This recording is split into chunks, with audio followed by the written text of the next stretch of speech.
Good day, everybody. Today I'm going to be showing you Monopoly for Millennials. This game came out in November of 2018, and the object of the game is you are going to try to be the player that ends up with the most amount of experience points. Now, one of the major differences in here is that there are no houses or hotels. Experience is everything in this game.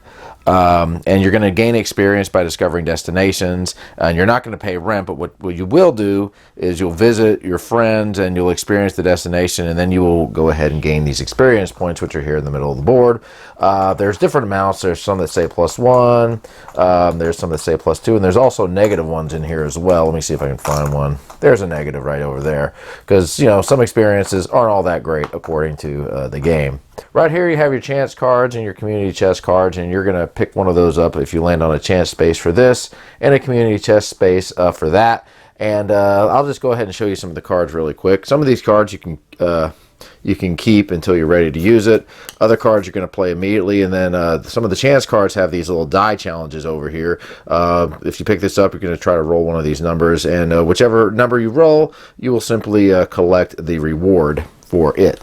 And the community chest cards have sort of the same thing. They don't have like the dice challenges, but they have some cards like this. Some that you have to pay money for, others you'll receive money for, etc. And right here we have our destination cards, and they are all synonymous with these different spaces over here. And what they have is they have what's called a cost to visit.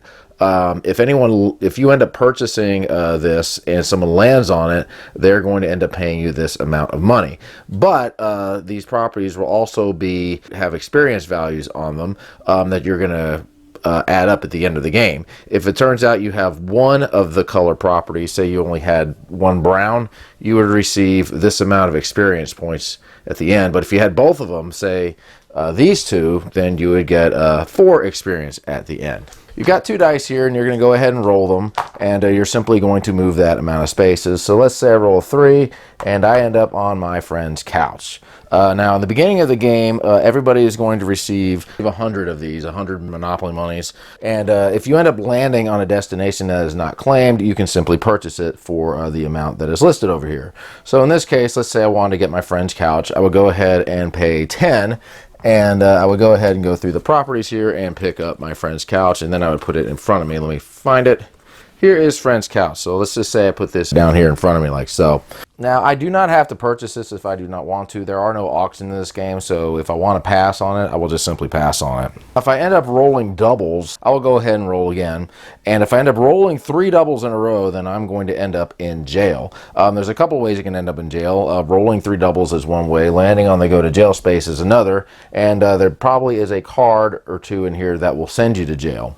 But anyway, the way you would end up getting out of jail, you can pay the $15 at the start of your next turn, and then roll and move as usual. If you have a get out of jail free card, which you will receive between their chance and community chest cards, you can go ahead and play that and then roll a move. Or you can end up rolling a double on your next turn. You'll have 3 tries to do that if you're in jail, and if you end up rolling a double, then you'll just simply use the roll to move out. If by the 3rd roll you have not, you'll just simply pay the $15 and then roll again and move out of jail. There's also the just visiting space over here. If you land here, nothing happens. You're just not going to be in jail. You'll just be visiting. Free parking space over here. It's basically a freebie. Nothing happens with the free parking. Also, you have the go space. Everybody is going to start here. And anytime you land on this or pass it, you're going to collect $20 in salary. And you also have a bike share space. You end up landing on the bike share space or get sent to it. You can travel to any space on the board, and the way it works is you'll pay $10 for here, and any other bike share space you pass on the way to your destination, you'll pay an extra $10. So if I wanted to go over here to the animal rescue, I pay 10 for this, 10 for this, and then 10 for this, and that would be $30. Now let's say somebody ends up landing on my property, which would be the friend's couch. My friend will simply pay the cost to visit, which in this case would be $10. And then each person is going to take one experience chip. So I would get one, and then the person that landed on there gets one. So I would grab one, and let's say I grab this, I have a +1 experience. My friend grabs one, and he also has a +1 experience. So far they each have +1. Of course, I will end up getting +1 experience right now at the end of the game for owning this property. And it works the same way with all the properties. Now, if you don't have enough money to pay your friend, you simply won't. Neither of you will collect an experience token, though. Now, as you can tell, as you're going down the board, these properties are going to get more expensive. For example, the 3-day music festival costs $45, but the further along the board you get, so does the cost to visit. So whoever would land on that would pay you $45 if you had owned this, and then you would also get this amount of experience points at the very end if you own one of the color group or both of the color groups. Now, another thing you can do in this game is in regular Monopoly is you can buy and trade. And the way trading goes, you can do this at any time. Say somebody had a yellow property that you wanted to try to make get both of them. You could just simply trade with somebody for either another property or for money. You can do this throughout the game.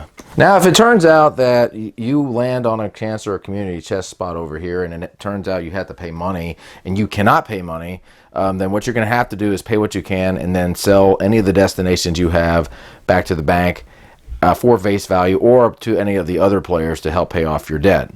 If you don't have any money or no destinations, you don't do anything. Now, once all the destinations have been discovered, you're going to go ahead and end the game, and then everybody's going to add up their experience points. You'll count up the amount of experience points you've received by either visiting your friends or for having your friends visit you, and then you'll go ahead and count up the experience points on your card depending on whether or not you have one property or both the properties in the color group. And then whoever has the most amount of experience points is going to win the game, and if it's a tie, whoever has the most amount of money along with the experience points is going to win. And that, ladies and gentlemen, is Monopoly for Millennials.